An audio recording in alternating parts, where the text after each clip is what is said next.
السلام عليكم. معاكم ندى الجرحي، مدرس مساعد في كليه الطب. وفيديو النهارده هتكلم معاكم ايه الحاجات اللي تعملوها كطلاب طب اثناء اجازه الصيف او اي اجازه عندكم، لو عندكم يعني تستفيدوا ازاي من الاجازه باحسن صوره وباحسن قدر. اول حاجه مش هنصح انك تذاكر خالص، ما تذاكرش، استمتع بالاجازه. او اعمل حاجه تانية مفيده للسي في، بس ما تبقاش مذاكره الا لو عندك فاينل بعد الاجازه. يعني لو عندك امتحان عندك فاينل بعد الاجازه طبعا اقعد ذاكر، ما تهرجش خلاص. انما لو ما عندكش وكده كده داخل على سنه جديده بماتيريال جديد بحاجه جديده، خلاص استمتع بالاجازه. طيب هتستمتع بالاجازه ازاي؟ في نفس الوقت يبقى شيء مفيد. ابدا طور نفسك كبني ادم خلاص، او طور السي في بتاعك عشان لو انت عايز ان شاء الله تتكل على الله وتروح في اي حته بره يبقى السي في بتاعك قوي من دلوقتي. واول نصيحه احب اقولها هي اعمل ريسيرش او جوين ا تيم في ريسيرش. يعني ايه؟ لازم تتعلم البحث العلمي بيتعمل ازاي، لازم تعرف يعني ايه abstract، يعني ايه paper، يعني ايه literature review، يعني ايه discussion، يعني ايه statistics.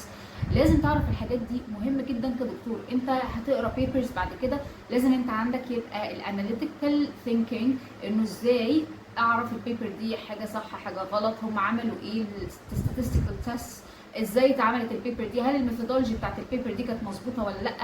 الحاجات دي كلها مهمه. فبالتالي دور في محيطك على دكاتره شغالين على ابحاث، ادخل جوين التيم بتاعهم، جوين الفريق بتاعهم، اشترك معاهم في فور فري، او ادخل في حاجات بفلوس، ادفع فلوس واتعلم، او خد كورسز من على كورسيرا او يوديمي، الحاجات اللي ببلاش.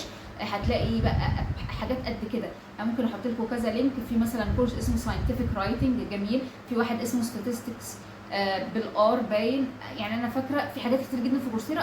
ادخلوا كورسيرا واكتبوا كده مثلا ريسيرش، ميديكال ريسيرش، هتلاقوا بقى ايه حاجات كتير. ممكن ابقى احط لكم لينكين 3 في الديسكربشن بوكس تحت. او انك تشترك في حاجه بفلوس في مصر، ورشات مثلا تبع الكليه او اي ورشه عمل فيها تعليم ازاي الريسيرش يتعمل، برضه هيبقى كويس. تاني حاجه والسؤال ده جالي كتير، هو انزل صيدليه؟ والله موضوع نزول الصيدليه ده على حسب انت في انهي سنه في التعليم. لو انت قرب الاواخر قرب الامتياز هيبقى مفيد انك تنزل صيدليه. انما لو انت في سنه اولى ولا ثانيه لا، ما تنزلش صيدليه، مش هتستفيد بصراحه، مش حلوه قوي. وبعدين في حاجه احسن من نزول الصيدليه وهي نزول المستشفى. انزل المستشفى حتى لو انت في سنه اولى ولا ثانيه، ممكن ما تستفيدش قوي، بس الجو هيحببك في الدراسه، هيخليك انت وانت بتذاكر تبقى ايه مبسوط بالمذاكره.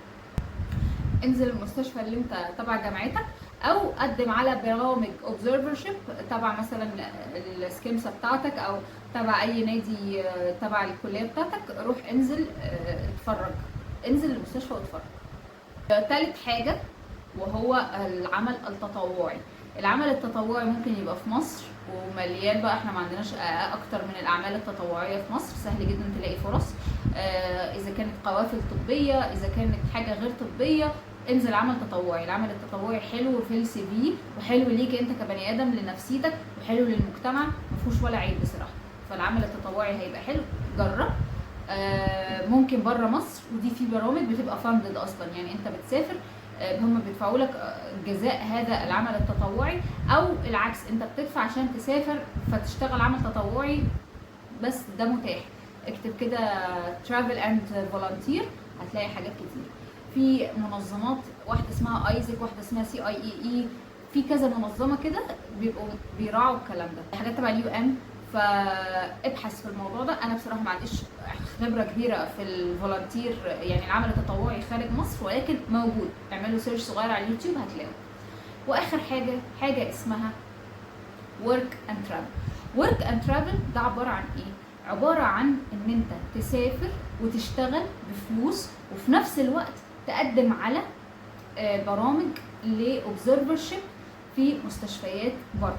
بمعنى ايه؟ بمعنى انت مثلا سافرت، عايز تسافر امريكا خلاص، وتتعلم في مستشفى في امريكا، بس انت هتتفرج بس مش هتمد ايدك. هل ده متاح؟ متاح. هل ده بفلوس؟ بفلوس، بس في برامج ببلاش خلاص. الحاجات اللي انا عارفاها انها ممكن تبقى ببلاش، بس بتقدم بس قبلها بفتره، يعني بتقدم قبلها مثلا قبلها ب6 شهور ولا حاجه.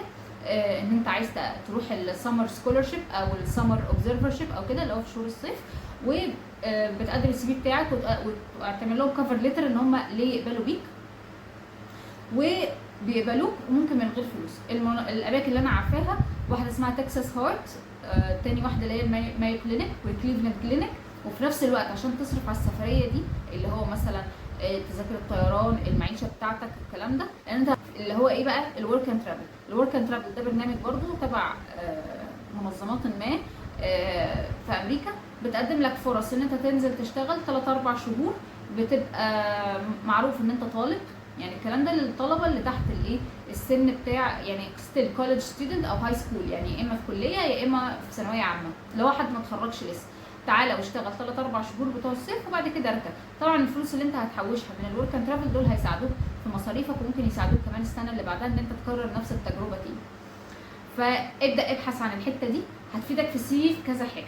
انت كده في السي في عندك يو اس كلينيكال اكسبيرينس، يعني انت عندك خبره طبيه في النظام الامريكي. في نفس الوقت انت عملت عمل تطوعي او اشتغلت وانت طالب او كده. في نفس الوقت انت عملت ريسيرش كده، السي في بتاعك بقى جامد جدا. بس فانا ده وجهة نظري في ان انت ازاي تستفيد الاستفادة الكاملة من الصيف بتاعك كطالب طب. بس واشوفكم الفيديو الجاي.